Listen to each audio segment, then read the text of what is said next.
तो सभी को राधे राधे। श्री हरिवंश आप लोग देख रहे हो, हम पहुंच चुके हैं श्री धाम वृंदावन और हमने अपनी परिक्रमा को कर दिया है यहाँ से प्रारंभ। तो आप लोग भी आज वृंदावन धाम की मानसिक रूप से परिक्रमा कीजिए। आज हम आप लोगों को संपूर्ण वृंदावन धाम की जो परिक्रमा है उसको कराएंगे, क्योंकि जब हम किसी कार्य को प्रत्यक्ष करते हैं और उसी कार्य को हम मानसिक रूप से भी करते हैं तो उसका फल है जो बिल्कुल बराबर माना जाता है। तो इसलिए मैं आप लोगों को बोल रहा हूँ, इस वीडियो को आप अंत तक देखिए और वृंदावन धाम की जो परिक्रमा मार्ग है उसका आनंद उठाइए। तो बढ़ते हैं परिक्रमा मार्ग में आगे, तो हम पहुँच जाते हैं श्री राधा केली कुंज। राधा केली कुंज पर कुछ इस प्रकार भक्तों का जो जमावड़ा है वो लगा हुआ है, क्योंकि कई दिनों से परम पूज्य श्री गुरुदेव भगवान के जो दर्शन हैं वो भक्तों को नहीं हो पा रहे हैं और सभी भक्तों के मन में यह आशा है कि किसी प्रकार से हमें हमारे गुरुदेव भगवान के जरा से दर्शन हो जाएं तो हमारा जो जीवन है वो धन्य हो जाएगा। तो आज है 29 दिसंबर और रात्रि के बजे हैं 9। तो हमने अपनी परिक्रमा है जो उसको प्रारंभ कर दिया है। श्रीहित राधा केली कुंज का जो अभी हमने आपको दिखाया था दृश्य कुछ इस प्रकार है और इस जगह पर हमारे परम पूज्य श्री गुरुदेव भगवान के जो शिष्य हैं वो रहते हैं। तो परिक्रमा मार्ग में बढ़ते हैं आगे और पहुंच जाते हैं कालीदह मंदिर। यहाँ पर पहुँचते पहुँचते हमें जो कोहरा है वो थोड़ा दिखाई देने लगा है और जो ठंड है वो अपना प्रचंड जो रूप है वो ले चुकी है। इस टाइम श्री धाम वृंदावन में बहुत ही कड़ाके की जो ठंड है वो पड़ रही है, लेकिन श्रद्धालुओं का जो मनोबल है वो पूर्णतः ऐसा ही बना हुआ है। और परिक्रमा में बढ़ते हैं आगे और पहुंच जाते हैं मदन मोहन मंदिर, जिसे मदन मोहन टीले के नाम से भी जानते हैं। और यहाँ पहुँचते पहुँचते हमें जो कोहरा है वो थोड़ा ज़्यादा दिखाई देने लगता है, जिससे जो मंदिर है पूरी तरह ढक जाता है और अच्छे से जो मदन मोहन मंदिर है वो नहीं दिखाई देता।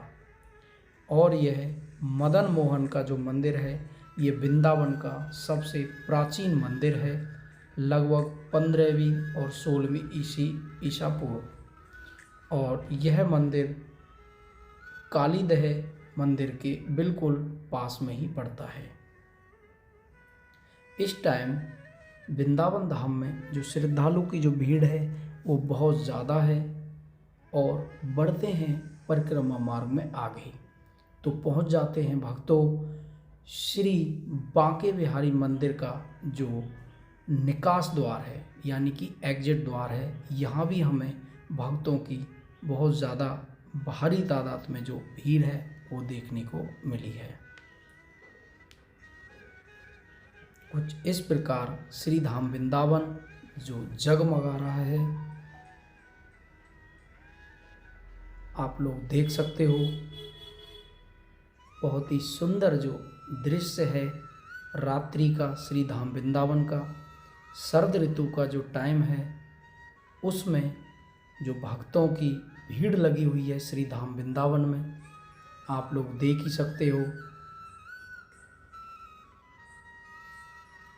और बढ़ते हैं यात्रा में आगे, तो भक्तों पहुंच जाते हैं श्री बांके बिहारी मंदिर के मुख्य द्वार पर। यहाँ से श्री बांके बिहारी मंदिर के जो दर्शन हैं वो किए जाते हैं। चलते हैं परिक्रमा मार्ग में आके और कराते हैं आप लोगों को दर्शन। जैसे ही परिक्रमा मार्ग में आगे बढ़े तो हमें वहाँ पर गौ माता के भी दर्शन हुए।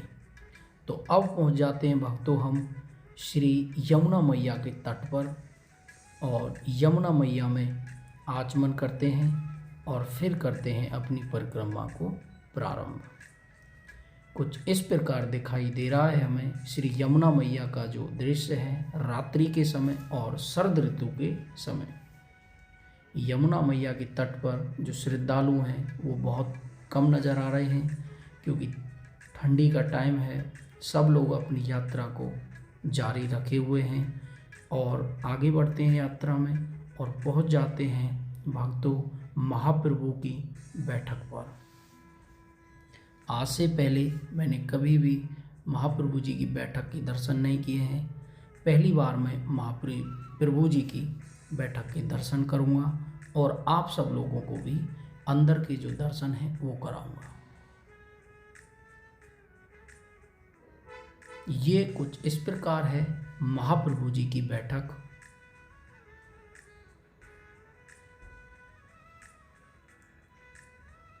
और ये यहाँ पर जो इमली का पेड़ है ये लगभग 5500 साल यानी द्वापर युग का है। और बढ़ते हैं यात्रा में आगे तो आ जाता है श्रृंगार घाट।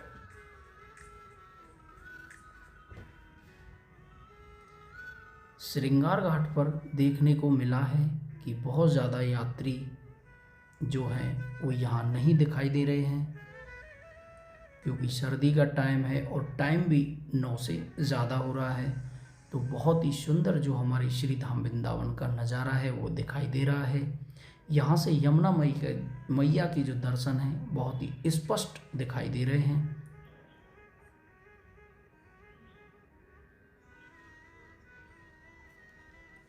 और परिक्रमा मार्ग में जैसे आगे बढ़ते हैं तो पहुँच जाते हैं काली दह, जहाँ पर श्री कृष्ण भगवान ने कालिया नाग के फन पर जो नृत्य किया था। ये वो जगह है श्री धाम वृंदावन की काली दह। तो कुछ आगे बढ़े तो फिर से हमें गौ माता के दर्शन हुए और यहाँ पर अब परिक्रमा मार्ग में आगे बढ़ते हैं तो पहुँच जाते हैं चीर घाट। ये वही चीर घाट है जहाँ पर श्री कृष्ण भगवान ने गोपियों के वस्त्रों को चुराया था। ये वही चीर घाट है श्री धाम वृंदावन का। तो आप मानसिक रूप से चीर घाट के दर्शन कीजिए और श्री धाम वृंदावन का आनंद लीजिए।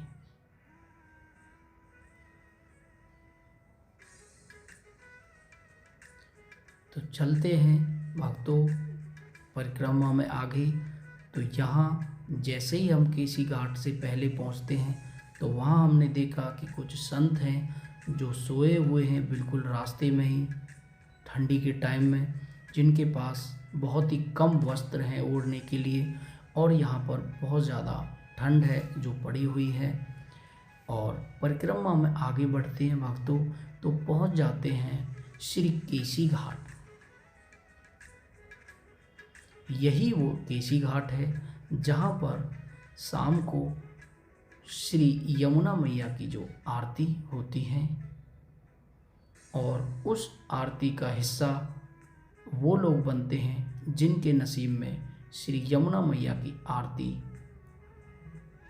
करने का सौभाग्य प्राप्त होता है। आप देख सकते हो ये है आरती घाट।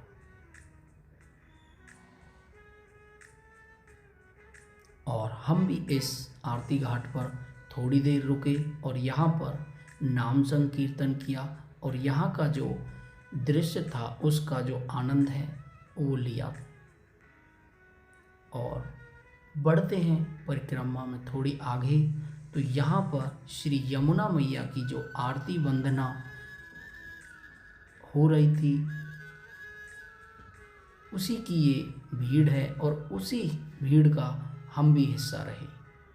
तो आप लोग देख सकते हो किस प्रकार यहाँ पर श्री यमुना मैया की जो आरतियाँ वंदना और जो भजन कीर्तन यहाँ पर हो रहा था उसका हम भी कुछ टाइम के लिए हिस्सा बने।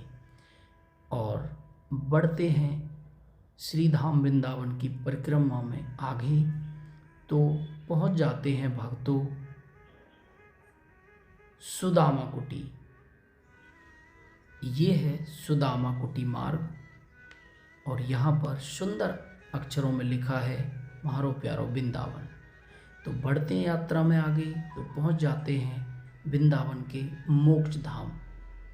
मोक्ष धाम से आगे जैसे ही यात्रा प्रारंभ की तो वहाँ पे देखने को मिला कि यहाँ पर बहुत सारे संत हैं जो आग सेक रहे हैं, क्योंकि इस टाइम वृंदावन में बहुत ज़्यादा जो ठंड है वो पड़ रही है। और परिक्रमा मार्ग में हमें यहाँ पर कुछ दंडवत लगाते हुए भी कुछ जो भक्त हैं वो मिले थे। रात्रि का टाइम था और श्री जी की इन पर अपार कृपा है, जिससे इस टाइम ये जो दंडवत है वो लगा रहे हैं। और ये हमारे कुछ साधु संत हैं जो बिल्कुल रास्ते में एक झोंपड़ी जैसा, किसी ने पन्नी से बनाई हुई है, किसी ने वृक्ष के नीचे अपना आसन लगाया हुआ है, किसी ने अपना बिस्तर कहीं लगाया हुआ है। कुछ इस प्रकार हमारे जो संत हैं श्री धाम वृंदावन में श्री राधा रानी के चरणों में अपना जो वक्त है वो गुजार रहे हैं। और कुछ जो संत हैं हमारे आग सेक रहे हैं, आप लोग देख सकते हो। बहुत ही कड़ाके की जो ठंड है श्री धाम वृंदावन में। म्हारो प्यारो श्री वृंदावन धाम। तो बढ़ते हैं यात्रा में और परिक्रमा मार्ग में आगे, तो हम पहुंच जाते हैं ये पानी गांव, अटल्ला चुंगी, और ये हमारा स्वामी हरिदास मार्ग। ये श्री धाम वृंदावन का सबसे विचित्र जो स्थान है, तटीय आश्रम। यह वह आश्रम है जिस आश्रम पर आज तक कलयुग की कोई भी परछाई नहीं पड़ी है। ये बहुत ही प्रसिद्ध और अद्भुत स्थान है, तटीय स्थान। यहाँ पर आज तक माया प्रवेश नहीं कर पाई है। आज भी यहाँ पर लाइटों की कोई व्यवस्था नहीं है। यहाँ पर आज भी जो उजाला होता है वहाँ पर मिट्टी के दिए जलाए जाते हैं। और यह देखा गया कि तटीय स्थान के सामने ही कुछ हमारे बंदर थे जो ठंड में बैठे हुए थे, और ये माताएं यहाँ पर डंडौती लगा रही थी। तो परिक्रमा मार्ग में आगे पहुँच जाते हैं तो आप लोग देखोगे यहाँ पर थोड़ा टाइम ज़्यादा हो गया है, तो यहाँ पर श्रद्धालु बिल्कुल नजर नहीं आ रहे थे। तो परिक्रमा मार्ग में आगे पहुँच जाते हैं। ये जो रास्ता जा रहा है भक्तों, ये बंसी वट और भांडीर वट के लिए जाता है, श्री यमुना मैया के किनारे किनारे।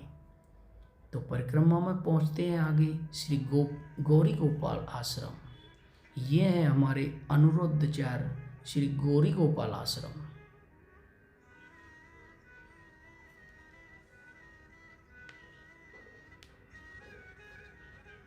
और गौरी गोपाल आश्रम के बिल्कुल आगे ही हमारे श्री कृष्ण भगवान बाल रूप में विराजमान हैं। बड़ी ही सुंदर छवि है हमारे श्री कृष्ण भगवान की। आगे बढ़ते हैं, कालीदह चीर घाट, और परिक्रमा में आगे बढ़ते हैं भक्तों। तो देखते हैं यहाँ पर भी बहुत सारे हमारे जो संत भगवान हैं वो परिक्रमा मार्ग में ही अपना जो बिस्तर है उन्होंने लगा रखा है। कोई हमारा संत भगवान वृक्ष के नीचे है तो किसी को किसी भी प्रकार की कोई छत नहीं है, आप लोग देख सकते हो। तो आगे बढ़ते हैं श्री राधा और साक्षी धाम। यहाँ पे भी देखने को हमें मिला है श्री धाम वृंदावन में हमारे बहुत से जो संत भगवान हैं, भक्त हैं, जिनके ऊपर आसमान ही छत है और दूसरी कोई छत नहीं है। पन्नियों के उनके बिस्तर हैं, कोई रजाई ऐसी खास नहीं है। उनका मनोबल देख के बहुत ही ज़्यादा आश्चर्य होता है। और आगे पहुँचते हैं तो यहाँ आ जाता है गौड़िया स्थान। उससे आगे पहुँचते हैं तो परिक्रमा मार्ग में आ जाता है हमारा श्री गौरी गोपाल आश्रम। फिर से श्री गौरी गोपाल आश्रम आ जाता है, जो कि पूज्य श्री अनुरुद्धाचार्य जी ने इसका नया निर्माण किया है। और यहाँ पर भी देखा गया है दोनों साइड जो हमारे संत भगवान हैं, श्रद्धालु हैं, वो लौटे हुए हैं। उनकी आसमानी छत है और धरती माता ही हमारा बिछौना है। आप लोग देख सकते हो अभी हम पहुंच चुके हैं गौरी गोपाल आश्रम। ये है अनिरुद्धाचार्य जी का श्री गौरी गोपाल आश्रम। यहाँ पर दोनों टाइम जो भोजन की व्यवस्था है वो रहती है। तो यहाँ पर हमेशा इसी प्रकार जो भीड़ है वो लगी रहती है। बहुत ही सुंदर ये स्थान है श्री गौरी गोपाल आश्रम। आगे बढ़ते हैं तो पहुँच जाते हैं चैतन्य महाप्रभु मार्ग पर। और यह वह मार्ग है जो श्री धाम वृंदावन से सीधा बांके बिहारी मंदिर की तरफ जाता है। और जहाँ पर जो पुलिस चौकी है, रमन रीति पुलिस चौकी, इसको जैसे ही क्रॉस हम करेंगे तो हमारा आखिरी पड़ाव जो है परिक्रमा मार्ग का वो आ जाएगा। ये है श्री चैतन्य महाप्रभु मार्ग।